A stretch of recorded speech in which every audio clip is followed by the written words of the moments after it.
Hello, Mr. Rajamouli. How are you? I am very good. Thank you very much. How are Thank you for you? doing this. I'm It's fine. I'm my fine. pleasure.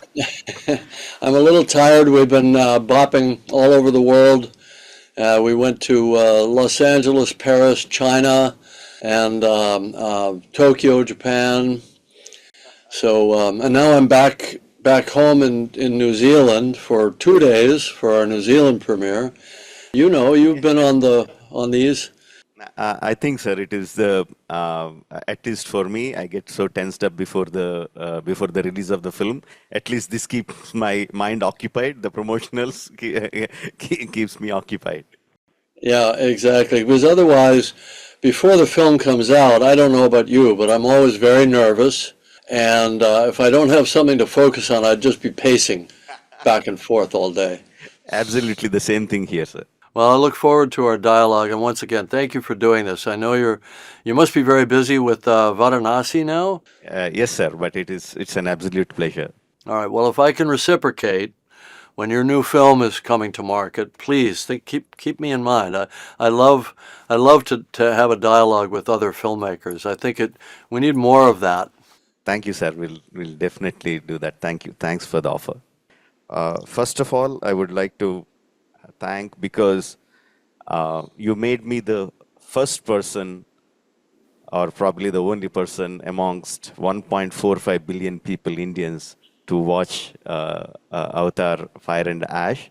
That, that feels very, very special. Thank you very much for that. It's our pleasure, and thank you once again. Thank you so much for doing this. I think it's important for filmmakers to talk and compare, similarities in their mental creative process and in their technique and so on. I'd love to come to your set. May I come to your set sometime and watch you create your magic? Oh, that would be an absolute pleasure, sir. You're most welcome. And I mean, not just me, not just my unit, my entire film industry will be thrilled. Well, I can't think of anything I'd rather do. So I think you're shooting for a while, right? On the new film on Varanasi. Yes, sir. It's almost an year now, and another 7, 8 months to go. Yes, Oh, we are in the middle of the shoot. okay, plenty of time. Well, tell me Yes, when sir. you're doing something fun. I don't know, something with tigers. Yeah, yeah, yeah, definitely, sir. Thank you very much. Okay. Sir, watching Fire and Ash was an absolute pleasure. I, Well, thank I you. mean, hats off to you for creating those complex sequences, those visuals, those characters. I mean, I can Thank you. go on and on. But Thank you. but for me, I mean, I was like a child in the theater watching them, the Wind Good. Traders, Good. Ash people, the new characters. Warang was absolutely stunning. But I Thank thought you. for me, after I come back from the theater, when as it wouldn't leave my mind, your film wouldn't leave my mind.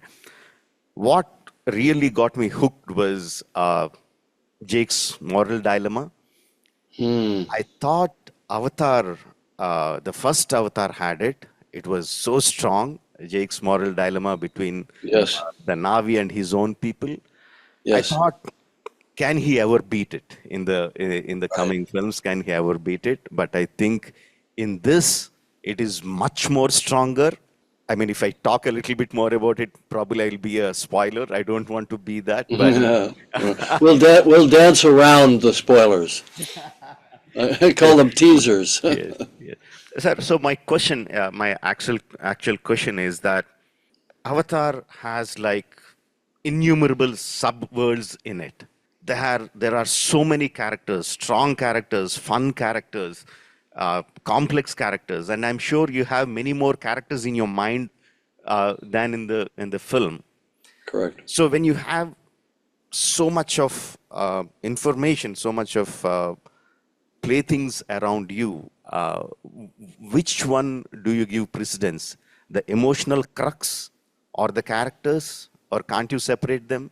I want to know at the writing table what drives you forward. I think, look, for me, a really critical part of working with the actors to create these interesting and rounded and quirky and unique characters is the writing process. So on these films, I worked with other screenwriters to shape the story. But then I took it and I ran with it myself, and I wanted to individuate each character. Now, some of the characters were new, and some of them were for actors I'd worked with before, like Sam Worthington and Zoe Saldana, because they were in the first film, and Stephen Lang. And I wanted to hear it in the sound of the dialogue that I knew it would sound like coming from them. So and there's a lot of me in each one of the characters: the stern father, the misunderstood son, even the strong women. I don't know, maybe I was female in a number of past lives or something. For some reason, I can relate to that. But I think, the more likely explanation is that I've always been attracted to strong women. My mother was a very strong figure in our family, as is the case with a lot of people. So the writing gives me something useful to help the actors. I always believe it's the director's job. Yes, you're supposed to be the visionary and the architect and all that, but really in the actual moment of creation, it's really, I feel I'm just there to be helpful. What do you need? What helps you? What prompting or what discussion or what creative dialogue helps the actor in that moment. And every actor, as you know, is different, so you have to key in to their different creative processes. But it gives me a way to be useful to them, having written the characters and thought through all of these conflicts and I think of them as collisions. The characters are colliding with each other. Every scene, there's some tension. Maybe they're attracted, but something's keeping them apart. Maybe they hate each other like Jake and Quaritch, but maybe there's something that's pulling them together that has to be resolved. And it's those little discoveries when you go along in the writing process. One of my big discoveries, I love that you focus on Jake's moral dilemma, because that was a critical part for me. And to me, there are even dimensions within that. His dilemma is, I'm a warrior, I'm supposed to defend my people, but if I take them to battle on a big scale, as he knows he can do, he's done it in the past, if he gathers the clans together and if he takes the battle to the enemy, he knows they're technologically superior, they have vast numbers, and many of his people will die. And that's the great dilemma of leadership, right? And Jake has to resolve that for himself. But he also has the dilemma of being a father. He now can't be that young, reckless guy that just jumps onto a creature and tames it, and he's got a family, he's got a responsibility. And he knows if he brings them into battle, his own sons, his own children could die. But yet, and it kills him, it tortures him to not fight. And of course, as an audience, we want to see the gunslinger go out and dig up the guns and go back into town and shoot the bad guy. We know it's a myth that goes back thousands of years, the reluctant warrior, right? So I'm not creating new ground with that, but I thought that somehow juxtaposing him as the reluctant warrior and the father confronting a generational issue with respect to, being this legendary figure, I thought that might be an interesting problem. And Sam Worthington, from the first film to the second film, he became a father. He has 3 sons. So it was much more available to him to play the heartbreak of the loss of a child, which they're, coming out of movie 2 into movie 3, they're under this cloud or this shadow of loss. Anyway, thank you for that, because it's one of the things that was my focus as the screenwriter on this. As you were mentioning, 2 of the beautiful conflicts in the film was between Miles and Jake, and also, of course, between Neytiri and Varang. I'll Exactly. come to the first one. In the first film, we were very clear. I clearly hate Miles. But Right. as you slowly started going forward, and especially in Fire and Ash, I want to hate him, but I can't. I want to side with him. I want to love him, but I can't. So I think you took a special affinity towards Miles. It feels like that. The conversations between Jake and Miles were like it happens a couple of times in the films. They were like beautifully written. There was fun. There was a lot of angst going through them, Yes. but the conversations were fun. They were beautiful. But I think you have a special affinity towards Miles. Did you start falling in love with him as you started developing the character? I think I always loved him, but I kept him very simple in the first film. And then I threw some obstacles in his path in the second film because he's sort of essentially reincarnated in a new avatar, if you will. He's taken flesh again, same personality, same mind, but now he's questioning, he has this big identity crisis. Am I still that guy who was human and hated this world and was at war with it? And now I'm in the body of my enemy? And how does he reconcile that? How does he reconcile having died with the memories of having been a father of this boy? And the way I played it, as you can see, and it plays out in the new film, is that he clings to that fatherhood as a way of cementing his identity, essentially saying to himself, yes, I am that guy. I am a legitimate extension of that guy. I am this boy's father. He chooses that. Even though in movie two, he kind of rejects it. He crushes his own skull to sort of try to tell himself, I'm a new person. I can be whatever I want to be. But he goes back, he's drawn back to that role and that character that he used to be. So I had a lot of fun with Stephen Lang um, around, creating Miles. And then obviously there's a new layer here, which is that Jake and Quaritch have to ally with each other briefly to try to protect Spider. So I kept sort of thinking, well, what is Spider? What is he in all of this? And I realized he's actually the intersection point of all the different character pathways. He's the one that glues together Quaritch and Jake in a way that becomes complex, because otherwise they're just two guys trying to kill each other for 3 hours, and that's boring, right? So that became more interesting. He's the one that gets caught in the middle of Neytiri's hatred of all humans. She becomes essentially a racist. For her, it's if you're blue, you're good. If you're pink, you're bad. And I just chose pink because, it could be pink, it could be brown, it could be some shade, some warm tone versus their beautiful navy blue. And so Neytiri, Spider gets caught in the middle of all of her hatred. Spider has a relationship with Kiri, and Kiri becomes a very important character as well. So I suddenly realized that he was the glue that glues everybody together in this story, which puts a lot of pressure on our young actor, Jack Champion, to be very nuanced and to have all these different relationships. Yes. Neytiri, I mean, when we first saw her in the first Avatar, the first visual of her was like so beautiful. You fall in love with her at the first sight. And here in Fire and Ash, the moment you see her, you know that her heart is full of hatred, pain Yeah. of losing Yeah. her son. Yeah. Feels bad for her. That is not how you want to see her. Yes, exactly. Yeah. Yeah. And within few minutes, within 15, 20 minutes, we get to see Varang, and you immediately know these two women are going to come together. And from that moment, I am just waiting for the face-off, waiting for the face-off. How are these women going to come together? But the end that you gave, again, I can't give the spoiler, was like, wow, that really hit me hard. Thank you. Well, let me share an interesting story with you. So, I don't think I'm the best screenwriter in the world, and sometimes it takes me going through the telling of the story with my cast over a period of time to find things that other people would consider obvious in retrospect.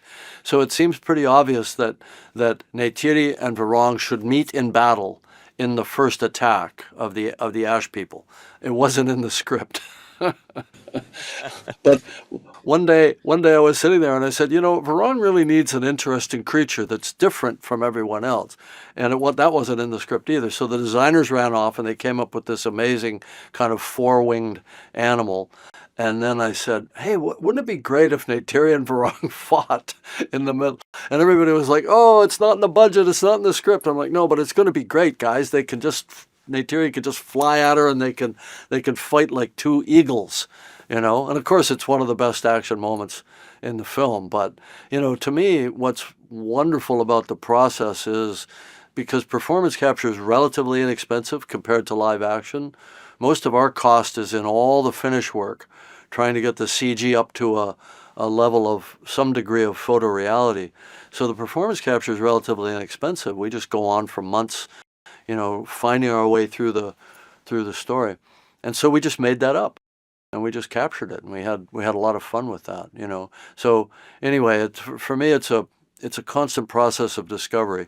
I almost feel by the time I get in, and I don't know if you feel this as well, by the time I'm in post production or very late in the process, I feel like the film is just telling me what it is.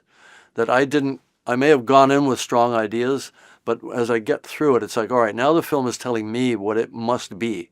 And I just need to accept it and go with it and try to reinforce that. I almost feel like the way an actor must feel working with a director, which is, okay, you come in with a lot of ideas, a lot of energy, a lot of passion, but at a certain point, you're going to get guided and shaped toward an end goal. I feel like that's happening to me. It's almost like the actor's energy is now coming back to me and telling me what the film is supposed to be. And I think we all grew up with the kind of the Hitchcock myth, right? That everything is perfectly architected, everything is perfectly storyboarded. And man, I would hate to live in that world for years on end. All the work's done up front. That's boring. Yes, absolutely, sir. As we start capturing the sequences, as we start putting them together in the editing table towards the post-production, the initial ideas, many times where we started, seems they are not working. A new shape is coming through, and Yes, it is very difficult for me to either bring the original idea to the form or just give in to the new idea. It's a constant struggle for me. I can't make the right? choices so easily. Yeah. Well, this is where your filter, your very refined filter of sensibility that you've curated within yourself and with your team around you, that's where that comes into play, right? Does this fit or does it not fit? Does it push us further in the direction we're trying to go or not? And I would say that's instinct. As you were talking about VFX, I want to ask this question. Um, don't get me wrong. I have utmost respect towards the artists. I think they should be paid their worth, their time, their artistry. No doubt about it. But the VFX cost has been like shooting through the roof. I mean, what Yes, costed X dollars just a couple of years back, the same shot, the same complexity is suddenly going through like 4x, 5x. yes. I mean, you have a big budget, probably you can absorb the cost, but for filmmakers No, like that, I it is mean, like, we do have a big budget, but it's going up. It's becoming unsustainable. and also on the other side, we are seeing the big studios, Rhythm and Hughes and MPC, the big studios are folding because they are not able to take the financial strain. So how do you propose, how do you think or suggest that is there a solution to this problem? How do we go forward with this? I think you're talking about the big existential risk of the current marketplace. You and I make films for theaters. Theater revenues have come down significantly globally due to initially COVID, but that really was just the opening of the door for streaming to start to reprogram people and habituate them to the convenience of taking in all their media in the home. And so we see about a 30 to 35% drop globally in revenues. At the same time, as you say, uh, VFX, all production costs are going up, but VFX are going up on almost a log curve. And a lot of the big vendors are going out of business. They're not able to have a positive margin. So I see this as a huge risk to the kind of fantastic, whether it's science fiction or fantasy or epic or historical films. I'm even thinking like a Titanic. These are the kind of films that it won't be possible for studios to greenlight anymore. And that really worries me. And I don't think there are easy answers. I think we just have to continue to fight to defend that amazing experience in the cinema, because I think the cinema experience is sacred. Streaming's fine. And to the extent that it can provide budgets for writers and actors and all that sort of thing and keep the work going, that's great. We need that. As long as the audience remembers that there's something that happens in a theater that isn't like in the home. And people always talk about the communal experience. I think that's part of it. But I think it's a question of the balance of control. When you're in the home, you have you can pause it, you can stop. You've got a remote, or if you're consuming it on a smaller device, you can pause it. So you don't have that unbroken chain of experience coming in through your senses, right? And I think it's that thing of, if you want to have that sense of transport, that sense of wonder, going to another place, inhabiting other people, because that's really what we do in the theater. We inhabit other people through these wonderful actors, through these performances, because our minds are programmed with, some kind of mirror neuron neurobiology that says, I'm going to feel what you feel. If I see you emoting, I'm going to feel what you feel. So the depth of that feeling, I believe, is much greater in a cinema than it is in the home. And we have to defend that. I mean, we could get into the details of the business, and maybe generative AI may play a role in bringing costs down and so on. But the important thing, I think, is for us as a civilization, is to keep that flame of cinema, of this incredible art form, keep it alive. Yeah, I see a common connection in Pandora. When once we enter into the cinema, I think all of us get interconnected. All the audience get interconnected with each other. Yeah. Not physically, but all of us are in the same emotional plane or something. Like we get Yeah. connected. Yeah. Coming to that point, I don't know whether if you remember, Avatar had the single most biggest collection from my city, Hyderabad, IMAX, Prasad's IMAX. The Avatar ran for 1 year. Wow, that's great. At the IMAX, at the IMAX in Hyderabad. Yes, Wow, IMAX fantastic. in Hyderabad. It's no longer IMAX. That's a different issue, but at that time it was. So you were talking about the cinematic experience. I'm coming to that problem. So the big ticket films like Avatar or all the big entertainers are still finding the footfalls for the audience into the theaters Yes. in the big screens, but the big screens form a very small percentage of the overall theaters. And yourself mentioned the footfalls are coming down. So what do you think we should that should be done to increase the audience interest in coming to the theaters and watch the films? Is it the sole responsibility of the content makers to create such a content, or is there something that can be done in the exhibition sector itself? Can be something radically be done with the theaters that the audience find it interesting to come to the theater to watch the films? I think, and I'm going to propose a small partial solution. I think, in terms of the quote unquote content creators, you and I mean, we pour our heart and soul into these massive films and we employ thousands of people. I don't know what we could do more than what we already do, frankly. I think we should look at maybe reducing the barrier to entry to young people coming in as filmmakers with VFX. Maybe generative AI can help with that, maybe some other solutions. Democratize the tools and let more people be doing the type of fantastic filmmaking that you and I do. I think that's part of it. But the partial solution that I would offer is, in the home or on any device anywhere, streaming is a 2D medium, whereas theaters can be a stereoscopic 3D medium. And everybody sort of feels like, well, that had its day and then it faded down, and there are a few exceptions that come along from time to time. But it really wasn't done properly when it was at its apex. And it was held back by two things. One, the studios made a conscious decision to assert control by doing conversion in post-production versus shooting natively, and that limited the quality of the 3D itself on the screen. And secondly, the exhibitors have never properly stepped up in putting in the new projection technologies that allow the image to be bright enough in the theater. If you solve those two problems, then everything could look like Avatar. I mean, maybe not in terms of the world building, but in terms of the image clarity and quality. And that's something that you can't have in the home. So to me, that's part of that premium experience that separates the movie theater from the home experience. We could revisit that as a solution. And by the way, you and I should talk about shooting in 3D. I want to see. I want to see. I want to see those slow motion tigers coming at me in 3D, and everything else that you do so beautifully and so wonderfully. But I have one final question.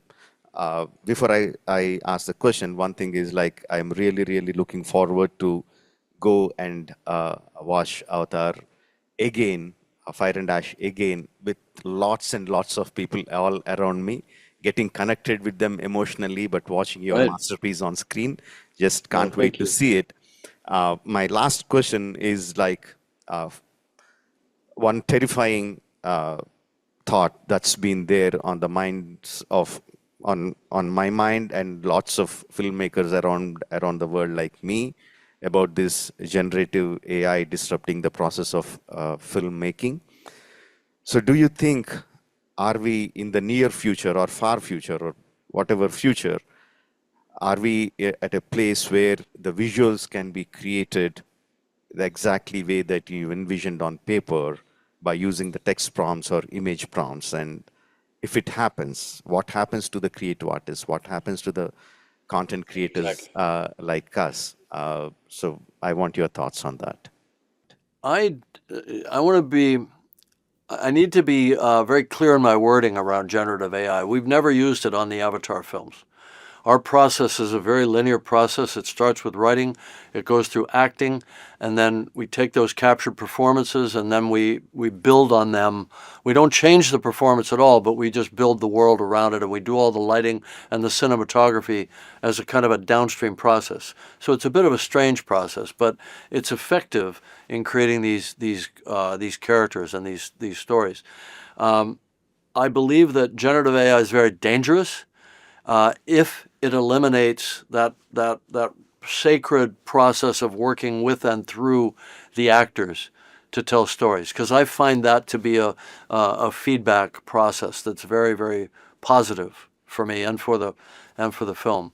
And I would say to young filmmakers that are drawn to these inexpensive tools that allow them to get their thoughts, their imagination into an image very quickly, I would say stop. Spend time with actors. Some of them don't even think about acting. They don't, I mean, there are young filmmakers coming up that they don't even know any actors. They think they can bypass that step. This is very dangerous, and I don't want to see those movies. And the reason I say that is because generative AI is trained on everything that's ever been done, but it can't be trained on that which hasn't been done, right? So you could go give a text prompt to a Gen AI model and say, show me something that looks like Avatar. It can do that. It couldn't do that before 2009, had it existed then. So what else is coming out of people's imaginations, out of their dreams, out of their imaginative process that it will not have been trained on? So that's one thing. And the other thing is, if you take everything that's ever been done and you put it into a blender and you turn it into a sludge, then you're always only going to get the average. You're not going to get the individual lived experience of an individual actor or an individual screenwriter or director, right? So you'll never get the unique, the strange, the quirky, the dysfunctional, whatever it is, that particular tiny lens that creates something totally unique. So it's limiting. So what you're going to get is the equivalent of network procedural cop shows and medical shows and all that sort of thing. And we've learned to accept mediocrity in a lot of our entertainment, but that's not what we go to the movie theater for. So I don't think it can ever actually just create that which you see. But I do think there are tools that can be created within that we can plug into our existing VFX workflow to deal with the problem that you've mentioned, which is because it's about human labor, right? I mean, the reason the costs are going up is because the cost of living has gone up, and all of these artists that are working with these tools, I think 90% of the cost of a VFX shot is labor, right? So I'm not saying we lose people. I'm saying we speed them up, make them more efficient, get the result of their labor more quickly, and then move on to the next thing. Because I see it being an endless need to create these imaginative worlds, an endless need for VFX. So if we can just do it quicker, we can bring the cost of these films down. And by the way, I would love to make an Avatar movie in 2 years instead of 4 years, because I'm running out of 4-year chunks at the age of 71, right? Yeah, thank you, sir. Those words are very comforting, to say the least. And all the best with Fire and Ash. I know it's going to erupt in the theaters across the world. All the best to you. And like I said, can't wait to watch it in the theaters. Okay, thank you. This has been fantastic. Thank you so much. I really, really have enjoyed our dialogue. Thank you, sir. Thank you very much. And I'm going to hold you to. I'm going to come to your set. Yeah, yes, sir. You can give me a camera. I like to operate. I can get some shots for you. Some second unit, maybe. Sir, you're just putting me on the moon. But I'll take that, and somehow I'll hold you on to that, and I'll bring you to Hyderabad. I'll bring you to my sets. Can't wait for that. Okay, fantastic. All right, thank you.